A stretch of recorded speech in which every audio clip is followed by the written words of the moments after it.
Hi, I'm KB. Are you water cooling your PC? Perhaps you have wondered how to control your water pump in the most optimal way. Should you just set the pump at a fixed RPM, or do you want to vary the RPM like we normally do with our fans?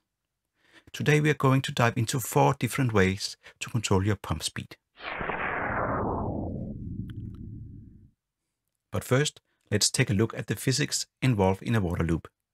Heat is generated in the components that you want to cool. Typically that's the CPU and the graphic card, also known as the GPU. The harder the work, the more heat is generated. Today you can easily use a couple of 100 watts in each if they run at 100% load. And all that energy is released as heat. To avoid a meltdown, that heat has to be transported away from the components and dissipated into the air. And this is where our pump and the water come into the picture. I'm saying water, but it might as well be some other type of coolant like glycol or a mixture. Water has a nice high heat capacity, so it can soak up the heat at the hot components, and the pump will move the hot water to the radiator, where fans blowing air over the large surface area of the radiator fins will dissipate the heat into the air. It might seem logical that the faster the water flows, the more heat can be transported. But the transport is limited by the speed the heat can passively flow from the CPU or GPU die through the metal in the water block and into the water. This is called the heat transfer coefficient. There is a diminishing return in raising the flow rate. At a point, higher flow rate won't cool down the components more. It will just increase the noise and heat produced by the pump itself. On the other hand, lowering the flow rate will increase the difference in temperature between the water going into and out from the components. The water has more time to heat up inside the water block. And since the heat is passively flowing from the die to the water, the component can never be cooler than the water exiting the water block. This means that we have to find a balance. Enough flow to keep the component cool, but not so much that the noise from the pump is annoying. Ancient internet wisdom dictates a flow rate between a half and 1 gallon per minute. In metric units, that's around 115 to 230 liters per hour. Above that range, you won't get any additional cooling.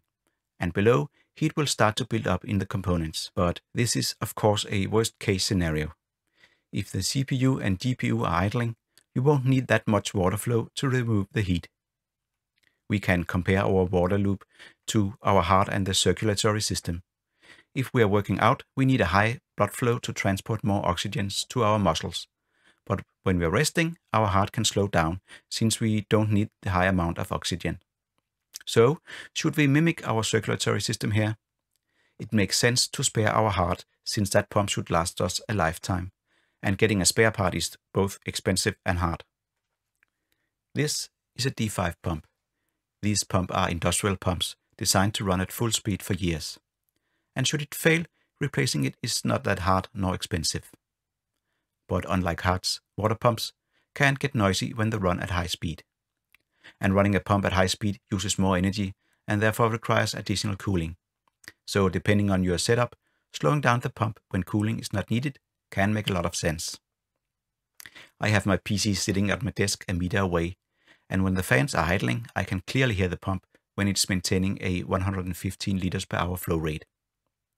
Your computer could be farther away, under your desk, or more soundproof than mine, in which case noise might not be a problem. With that said, let's look at the different ways we can control our pump. Some methods require input from additional sensors. So depending on what sensors you have in your loop, and if noise is a factor, you can choose a fitting approach. The first method I'll implement is a basic setup with a fixed RPM.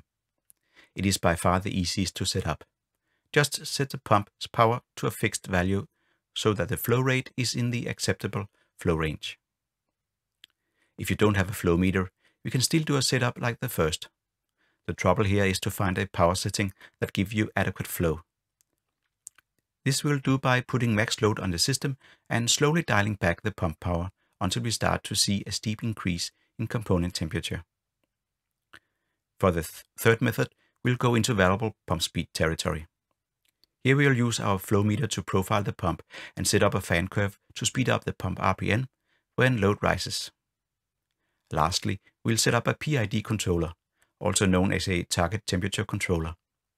We'll need 2 water temperature sensors placed in our water loop just before and after the heat generating component.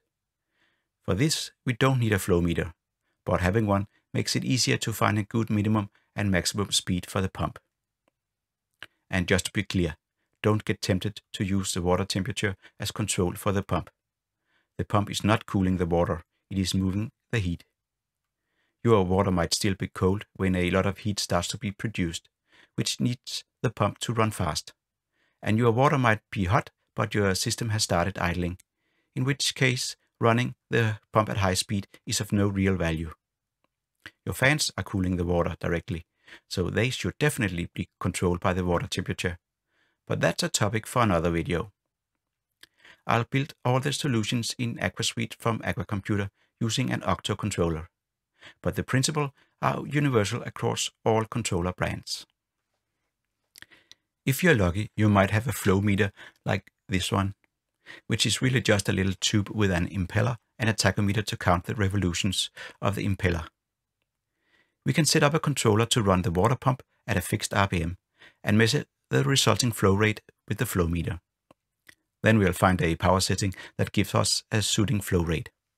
Let's go to AquaSuite to set it up. I have my pump connected to one of the fan headers on my Octo controller. So I'll go here and select my pump. I set a power preset and let's start out at 50%. I will check my flow meter to see the current flow, and it's 61.5 liters per hour. That's not enough, so I'll raise the speed a bit. Let's go to 60%.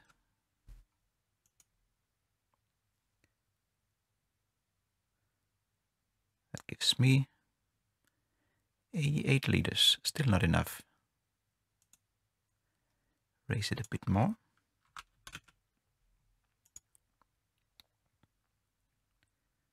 $122. We're aiming for about 115 or above, so I can lower it a little bit. Let's try 68.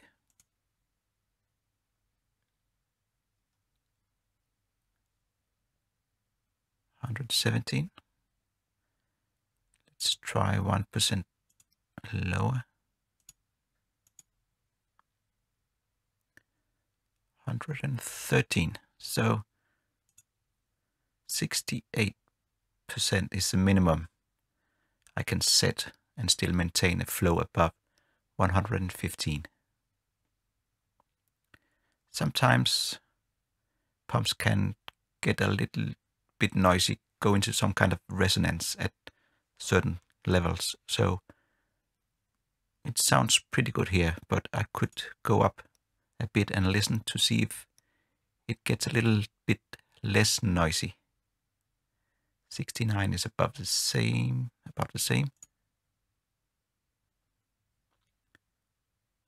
70. It's pretty silent here.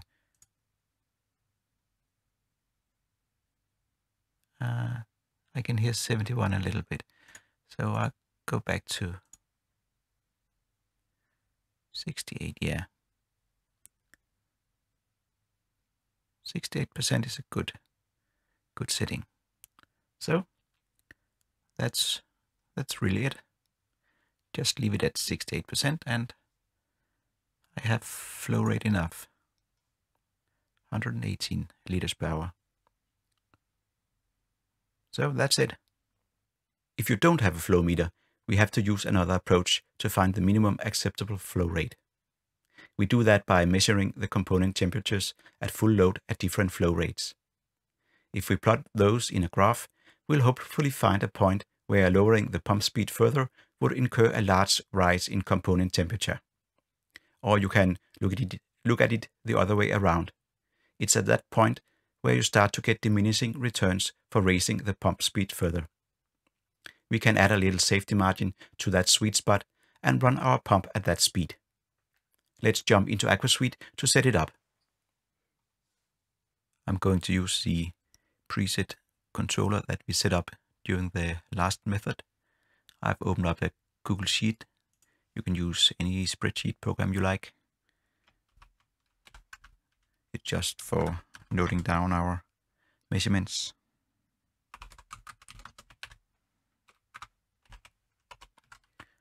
And we're going to measure the CPU temperature.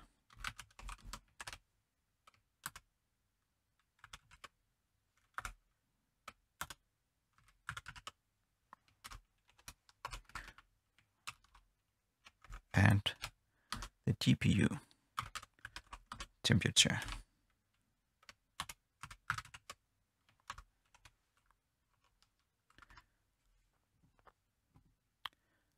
I'll start up a stress test.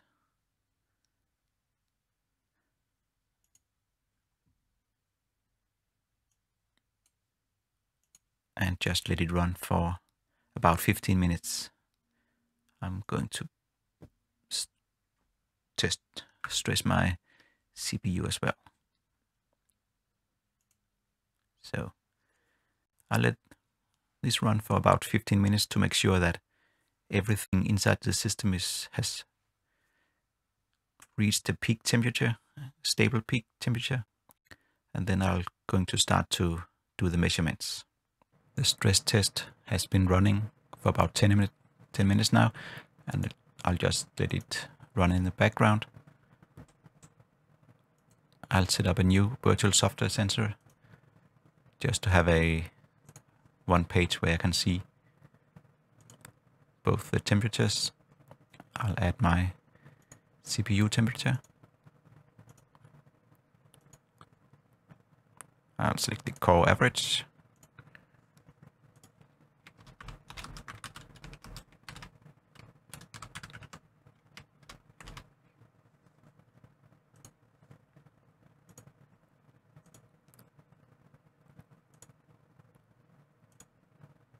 And the GPU temperature as well.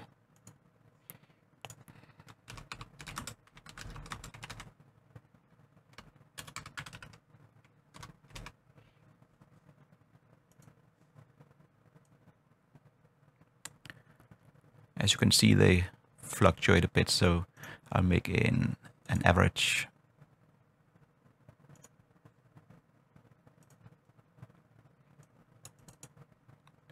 It's running for 10, average for 10 seconds. Just to make the readings a little bit more stable.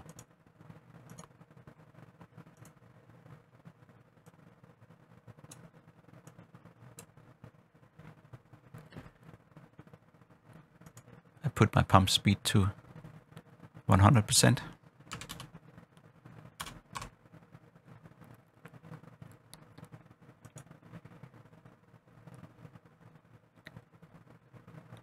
And I'll just wait for these values to stabilize.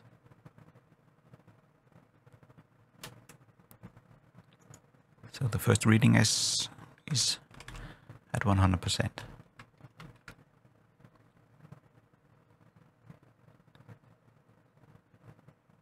It looks like it's staying about 68.8.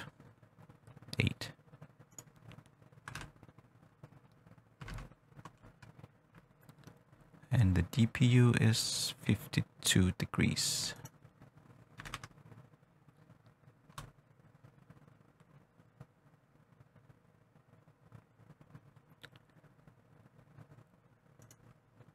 Then I'll lower the pump speed to 95.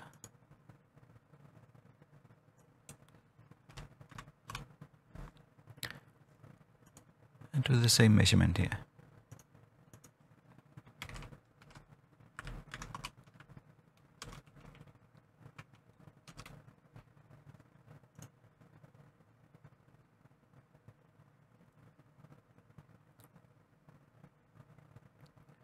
Just wait for it to stabilize.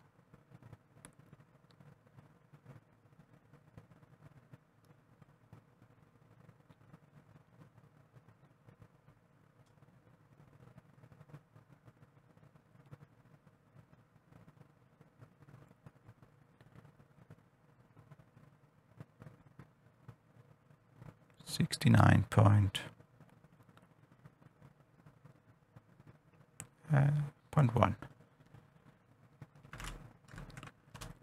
And GPU is still 52.2.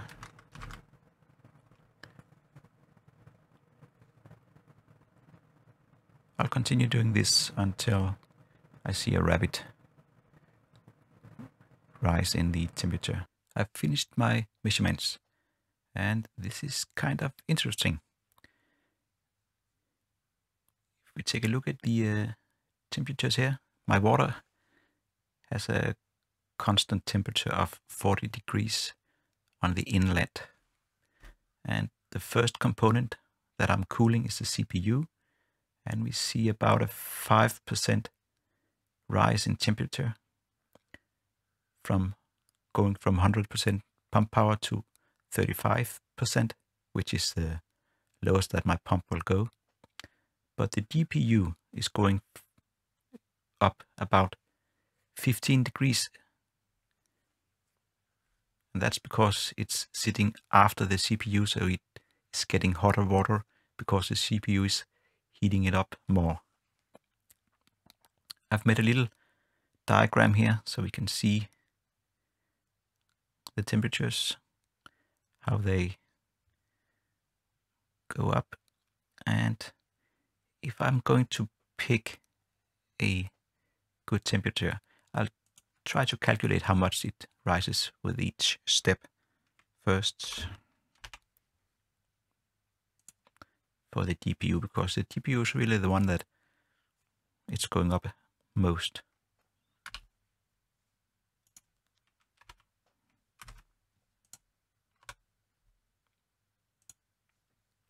So we can see here, going from 100 to 95%, it only goes up about 1%, and that's pretty consistent here until we get to around 65%. Then it starts to rise about 1.9% for each time we slow down to 5%. That's this part of the curve. And then once we get to 50%, it starts to go up 2.5%, and then it really goes up in the last part of the curve here. So I would probably go ahead and set my pump speed to somewhere around 55%.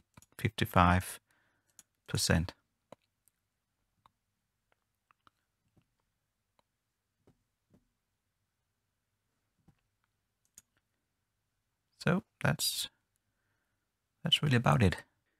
It makes sense to base the pump speed directly by the factor dictating the need for heat transport. And that is of course the power usage by the component that we are cooling.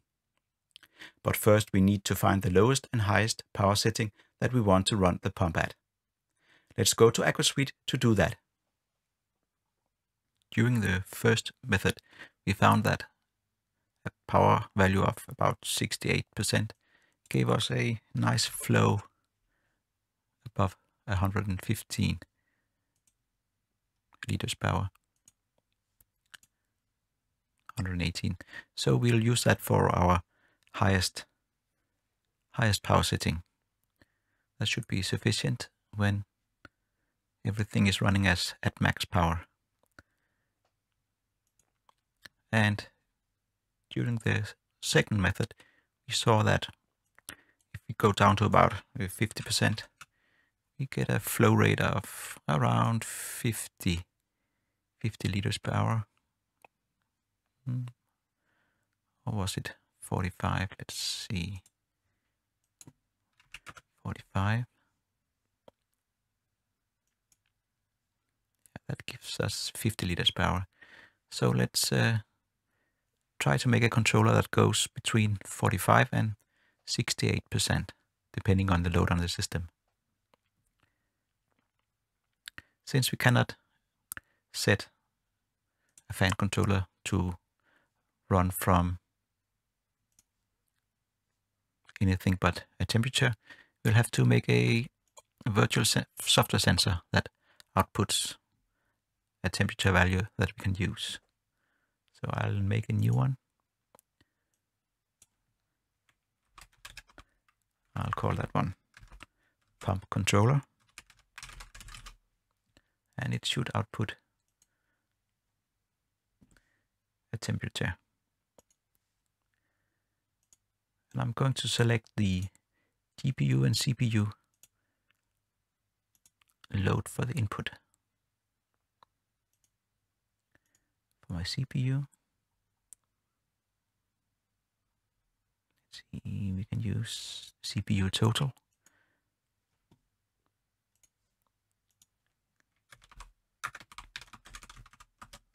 That's in percent.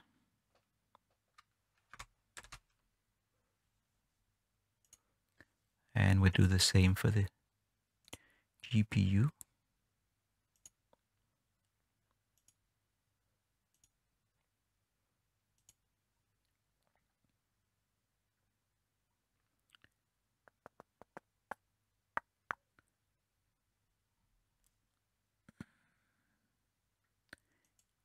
GPU core. It's a good value. GPU load in percent. So these are values between 0 and 100.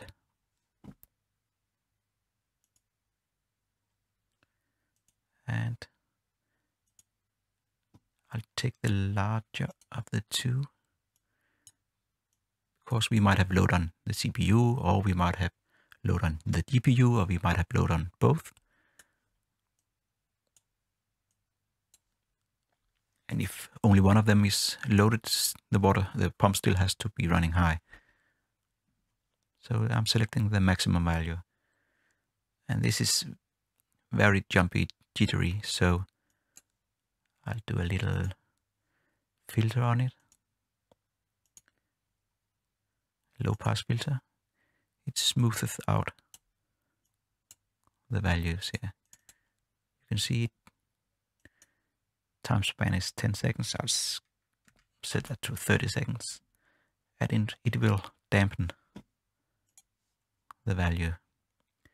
So now we have a virtual software sensor that outputs a temperature between 0 and 100, and is actually the load of the most loaded of our components. Then we'll set up a controller that varies the pump speed between the two values, depending on the load on the components. I'll make a curve controller.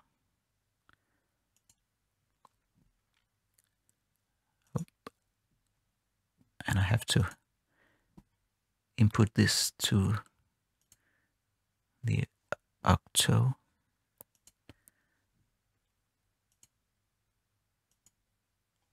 Pump controller. So I'll make a software sensor inside the Octo.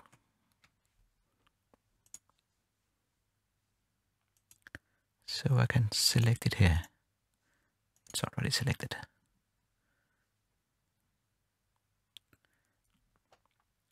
And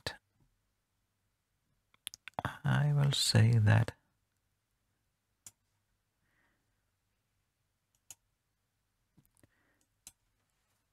if the load is below, let's say 30%,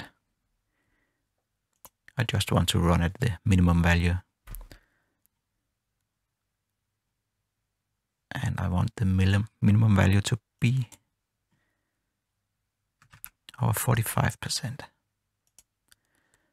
And the maximum load I set to 80%. So if it is above 80%, I want to run at our maximum speed, which were 68%. So now I have a nice gradient here, meaning that when the combined or the maximum load gets above 30%, my pump starts to go faster up until it reaches 80%. Let's do a little test. You can see that the load is currently below 20% and our pump is running at 45%. I'll open up a stress test program here.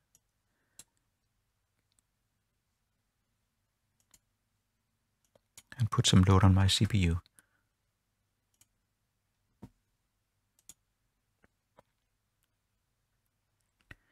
We can see that the load is beginning to go up.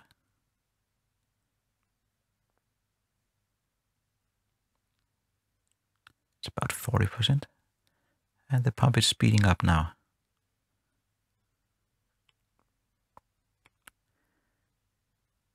And the load is pretty close to 100% of my CPU, and we have the pump running at full speed. So it's working just as intended. In the previous setup, we used the CPU and GPU load directly to control the pump. But the load can be determined in another way. If you have two temperature sensors placed just before and after the heat generating components, the rise in water temperature is directly depending on the heat generated by those. We can use this to speed up the pump when the difference is large, i.e. much heat is generated, and slow down when the difference is small. Also, the pump power has a direct impact on the temperature difference. If the water is flowing fast, the difference will be lower than if it's flowing slow. This makes an ideal case for a target temperature controller, where we can specify the maximum difference that we want. Let's set it up in AquaSuite.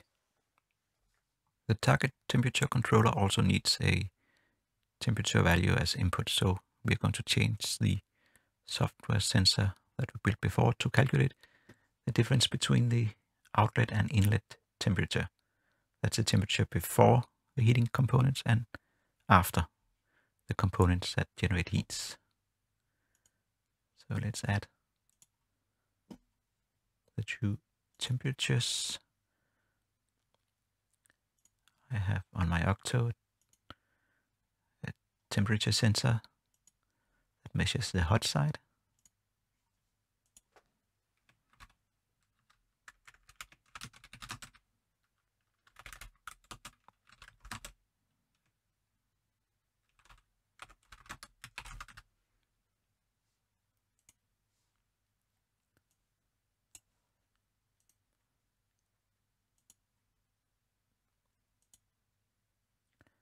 And on my high flow next, there's a temperature sensor that measures the water temperature on the cold side.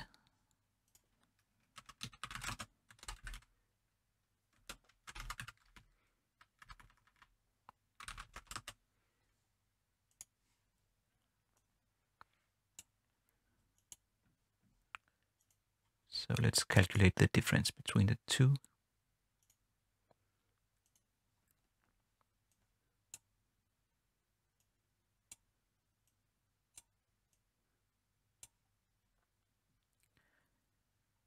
And these values shouldn't really get above 3 degrees. And the pump controller do have a little bit of difficulty working with small values with small change. So I'll just go ahead and multiply this value with 10.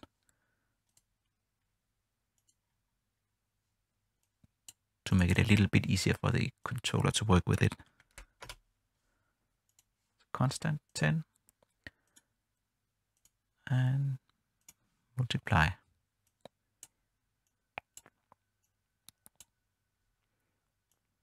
So that's it. And I'll connect that to the output. And we can delete this.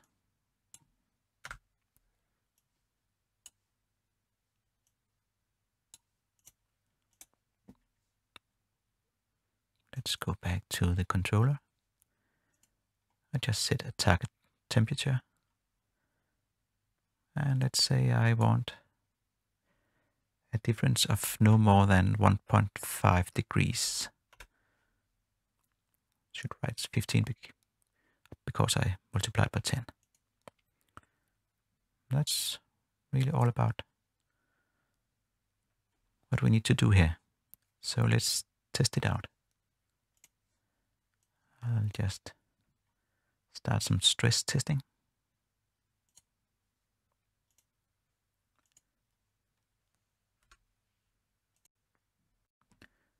And we should see the temperature difference start to climb. So now it's above 1.5 degrees we wanted. And we can see that the pump is speeding up.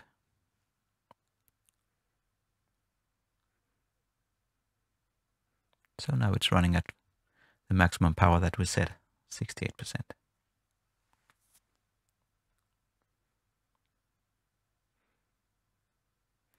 And that's really not enough to keep the difference between ingoing and outgoing water temperature below 3 degrees, or a little below 3 degrees.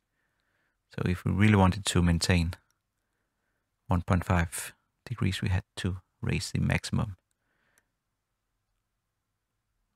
RPM for the motor or the pump. We can try to do that just for the fun of it. Let's say it's allowed to go at full speed.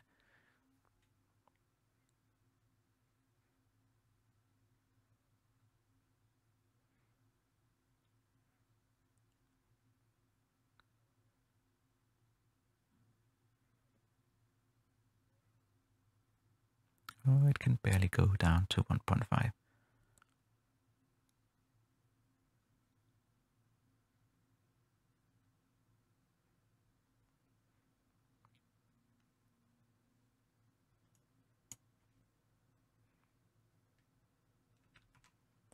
But that's okay. 68% was enough to maintain proper water flow. So just leave it here. I've just stopped the stress test and we should see the difference starts to go down again. It's falling down. And once it gets below 1.5%, that's 15 degrees, we should see the pump start to slow down as well. It's starting to cool down. And the output is going down.